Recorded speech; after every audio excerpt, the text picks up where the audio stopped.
Welcome. This is Astrology Insight Now, a weekly forecast program with astrology and other ways to help you make the most of your week and to heighten confidence for daily life. It's run by Pamela Cuccinell, that's me, the astrologer, and I invite you to find out more about my work at insightoasis.com. I look forward to your joining us every week. Please share with your friends, and here we go. I'm not going to sugarcoat this. We are in for a challenging week, and so what I'm going to do is talk about how to best strategize, prepare, and utilize the energies at play. So we are a couple of days from the new moon, and that new moon also is the onset of the Chinese New Year. And I will be sending out another forecast about the year, which is a bit belated, depending on how you clock an annual period of time. But it's been quite an opening of 2025, hasn't it? So January 27th, has the moon in the sign of Capricorn, and this actually is a pretty good day, bearing in mind as I said, challenging week. We are in dark of moon period. The new moon occurs on the 29th. So on this day, with that moon in Capricorn, many of us may be thinking or reflecting or going more within. The moon in Capricorn generally has a kind of serious tone to what life means and what we're doing here.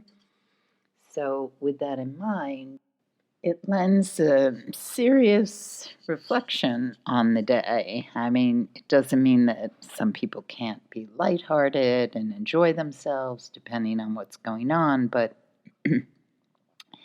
there's really the capacity to deepen into whatever spiritual position or perspective you have towards how you live your life. Now, we live in very interesting times, don't we? The Indians have a term for Maya, and Maya is basically the illusion of reality that we all create. And of course, mine is different than my husband's, is different than my sister's. We all have a Maya that we create in how we see the world. And part of the illusion that we all struggle with is, how do we work towards understanding truth? It's quite a challenge, especially in today's world. It's quite a challenge, especially in today's world where there's alternate truths. There's alternate truth and different perspectives on how we view reality. What I consider valuable is this has always been the case. However, the difference between now and going back 30 years ago is that realities were not able to be manipulated in quite the same way as energetically as they are in our cyber world. So with this moon in Capricorn on this day, it behooves us to look at what do I consider the reality and why do I consider that so? I think all of us at this point in time really benefit from questioning how we view the world and going forward what we consider our responsibility within it. Now, there are many people who are short-term responsibility thinkers. It's more, this is what I'm doing for my immediate needs and perhaps the needs of my family or loved ones. And they aren't really looking ahead or inclusively at what those grabs or wins at this point in time are going to mean as life continues to roll out. And then there are people who are very future thinking and they're just already living consequences that they perceive are going to happen due to present reality. So on the 27th, we're all invited energetically to reflect on how we view the world and how or if that's connected to the greater continuum and community. Because there's a real emphasis on, are we living in a way that is really in alignment to what or who we want to be spiritually. And, there are some people who have absolutely no interest in the spirituality, and that's not what they're thinking about. And so for them, the emphasis is going to be on living in the Maya, just continuing that illusion and blowing it up, making it bigger. So today can be a interesting day in seeing how that reality is presented or alternate realities are presented so that we can get a broad view on, okay, well, that's over there and this is over here and what's over there. And I think that a real important piece here is with this moon in Capricorn is to ask ourselves, how in line or how much do I value critical thinking and how much am I invested in what I want to be true? So it's, as I said, it's a very interesting day. I think it can bring up a lot of wounds for some of us, feeling a sense of not being able to be heard or have what we really would love to have or make happen. And yet, I think the dream time, because the times I look at are Eastern times. So depending on where you live on the planet, this may happen earlier for you. So if that's the case and you feel yourself towards evening or late afternoon, really getting a sense of possibilities and expectations that can be more than we perceive today. Because one of the things that I think is pulling people down is this sense of real limitations. And Capricorn is the sign that's linked to Saturn, or one of the signs that's linked to Saturn. And so then it's moving towards a sextile with Neptune, which is in Pisces. And so what we may be feeling is a sense of what is dissolving those borders that seem so hard-lined. And interesting times, needless to say, with world leaders wanting to change borders, grab land, take things that haven't in the past 30 years or more been theirs. But there's this sense of, I want what I want now because nothing's going to last. And when we think that way, we're locked into a belief system that's limiting. And so today is a day we can push that a little and see, am I limiting myself? Am I perceiving the world as being closed off and not having space for what I truly would love to have happen. And also, another big thing about today is confronting any fears. So I invite us to go into the dream world and free up, turn it over to a higher power. If you don't believe in a higher power, just say to yourself, well, I cannot solve this problem. So I'm looking for a thunderbolt of inspiration. And the dream world may surprise you.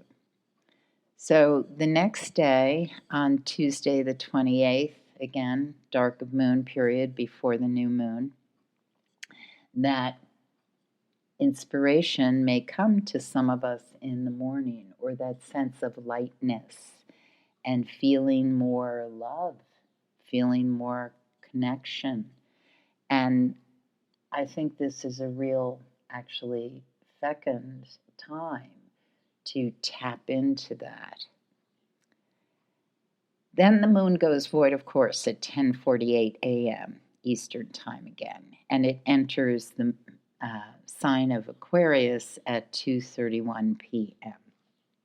So that void of course period is really very juicy for just being able to put things in place, especially if you did get any sense of this is what I'd like to have happen. A lot of people this time of year like to make vision boards.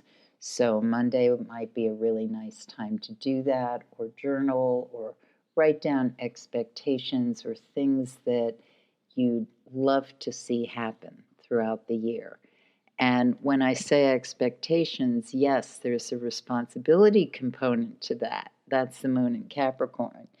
And as we move into the moon in Aquarius, we may start pushing against certain things that seem to be stopping or inhibiting. Not necessarily on Tuesday the 28th. That day can feel very, wow, I'm picking up traction. Things are really moving. I'm feeling like I've got the ability to talk to people, connect to people, and like minds are really coming together here now. Okay, my dog has moved. Well, I thought she moved past her protection impulse. I think she's quieting. Okay, here I go. But that is a really interesting thing to have happened, because when the other piece about this new moon that's coming in, and I will talk more about that new moon on the next recording, but that new moon that happens on the 29th, Wednesday, in Eastern Time at least, that new moon happens at 9 degrees Aquarius 51 minutes, and it happens at 7:36 a.m. It opens up the year of the snake, and so we're in energetically, because it's a 9-year, the year of the snake. Skins are shedding. We have the opportunity to move past a lot of stuck energy. Now, there's many people who like stuck energy, or there's people who want to really gird up and protect and insulate, and there's nothing wrong with that. I'm not going to say it's a bad thing, but keeping in mind that as we are utilizing this day, Wednesday the 29th, we want to really open up to that sense of how can I deal with things that are coming in that are unexpected, because there will most likely be a lot of those this year. The outer planets are all changing signs. I will talk more about this, but this particular moon in the sign of Aquarius, it's the new moon. It opens up the Chinese New Year. It's also a time that the next day, the 30th, Uranus goes direct. And so this is a lot of electric, volatile energy. The interesting thing about the sign of Aquarius is the ancients saw it as being ruled in the domain of the planet Saturn, like Capricorn. But Aquarius is the, if you look at them as twin energies, which they are so not, but the Capricorn sibling would be the one that's towing the line, studying, doing the things that are required of them. Maybe be the twin that was born earlier, so the oldest energy.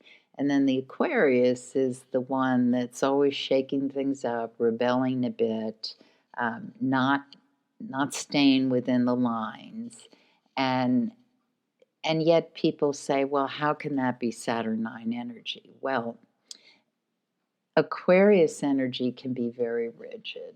It can be very it's a stubborn energy. It wants things the way it wants it.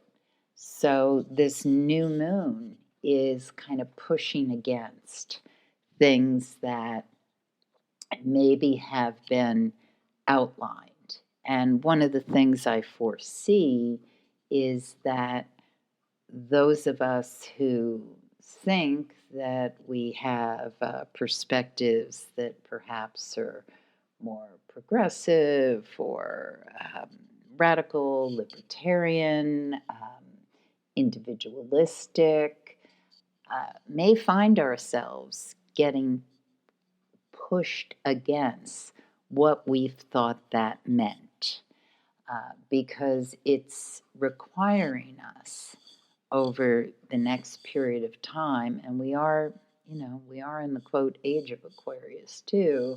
So as we move into what all that means with Pluto in Aquarius, is what it means is that we all benefit from deep seated transformation, from looking at the parts of ourselves that are difficult to really reckon with because we don't want to see it. We'd rather project it. We don't want to own it. We don't want to say, yeah, I'm guilty of that.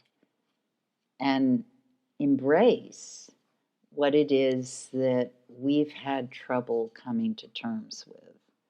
And when we do that, if we do that, human consciousness can really accelerate. If we don't do it, if we keep blaming others or not wanting to work with what's in front of us and maybe blow it all up, then, well, it's still a reckoning time. It just looks different. And eventually, that ownership, that responsibility must all come to pass. And that's the Saturnine component. Because if we feel rebellious or we want things to be different or we want to change it, we have to take responsibility for what happens next. We have to be committed to see that thing through, even if it didn't go as we anticipated, especially if it didn't go as we anticipated. So this new moon, I think, also has a lot of auspicious energy to it. It says you have the tools you need. This can happen, but you can't hold back the change. It's not going to hold. We have to move in ways that are about change, working with what's in front of us. And yeah, the heaviness of ruining or feeling depressed or feeling down or it didn't work out the way we wanted, the emptiness, the feeling of defeat, that has to shift. And if it won't shift, well, Uranus goes direct at 11:22 a.m. on the 30th.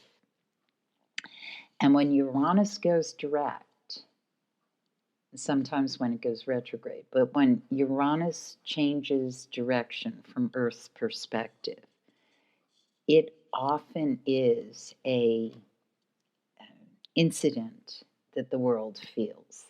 It can be an incident within the actual Earth itself, something physical we all have to deal with or see. It can also be an uprising or something just totally that shakes up the news. And it often happens on the day, sometimes a little before, sometimes a little after. It can be really highlighted. I mean, I've got this book of world astrology, and of course, there's human beings. I mean, the thing about astrology is if we could clock, if everything was in a database when people were born, world countries forged, if we had absolute dates and times, like the U.S. is hypothetical time based on July 4th, 1776. If we had all that information, then yes, we could probably clock, okay, this is where we're going to see a shift. But we can't. I mean, that is not available to us today for a gazillion million reasons, one of which is, most governments, rather, I should say, don't really put a lot of credence in astrology or people who invest in such things.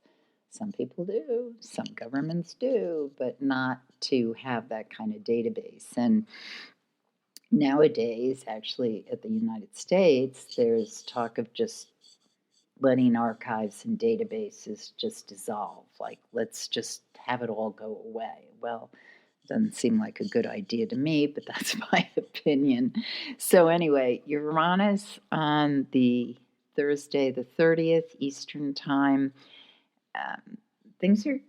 We're going to see some shakeups. Now, here's the thing on that day, on the 30th. The moon goes void, of course, at 6:29 a.m., and then, as I said, at 11:22 a.m., so several hours later, we've got the changed direction of Uranus. Then we're in, once the moon enters Pisces at 5:52 p.m. So that's a void of course moon basically all day. And when the moon's void of course, we're not making those kind of emotional connections that are the glue that holds things together for actually realizing things.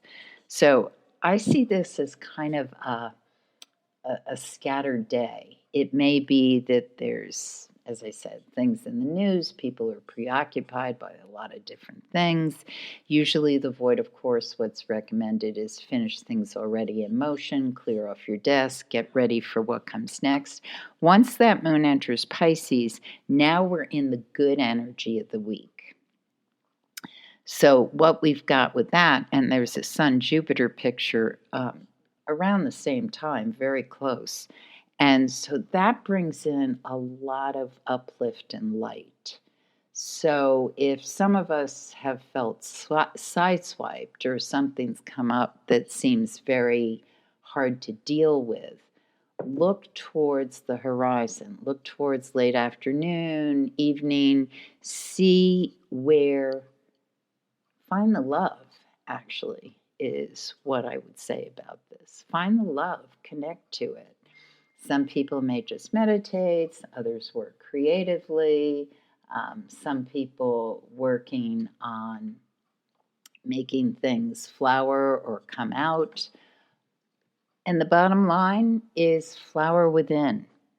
See yourself as, if you feel like you're a frozen bud in winter because everything feels so chilly or hard, think about this evening, and as we go into the 31st, see that bloom working its way to unfold. And the verb is working. The verb is working because we need to be vigilant during this process. I mean, the piece here is that, yes, we are in a time of transformation and we don't necessarily know what's ahead. But the work is in keeping a belief or a focus on the mantra I always come back to, and that's that love is greater than fear. And we have to, well, nobody has to do anything. I mean, you are your own person, you do what you choose. But I have to work that love muscle in me. And you don't even want to know about my horoscope. I love to tell this story about a colleague of mine who, when she saw my chart for the first time, she said, "Oh my God, that's the worst I've ever seen." And I said to her, "That's why you're a writer and you don't work with people in consultation. You don't say stuff like," well, some people do, believe me. There are people who will say that to a client, but so when you have difficult energy, you know it certainly because that's just how life rolled. But what I find absolutely um, reassuring about my worst I've ever seen horoscope is that I have found so much joy, opportunity, and creativity in my life, coupled with, of course, periods of when that rosebud felt totally frozen and as though it was going to crack off the stem. So that is how we move through this sense of revitalization. It is totally possible, but it's, as we say in Mexico, poco a poco, step by step, you unfold.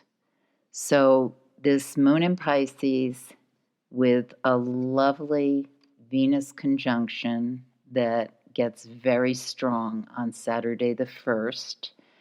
And we have 3 hours of deliciousness, and actually more, because what happens is that from basically dawn time into when the moon goes void of course at 5:06 p.m., it's a stellar day. It's really fabulous. And even if you feel like this is the worst day in my life, because that can even happen on a stellar day, depending on what we have to do or what's unfolding. But you can tap in so much to the love, to the big love that's out there, even if you don't see it or feel it around you. It's there, and you can tap into it. And then when the moon goes void of course at 5:06 p.m., that's the 3 hours of the void of course until 8:10 p.m. when it enters Aries. So that day, February 1st, is fabulous for healing.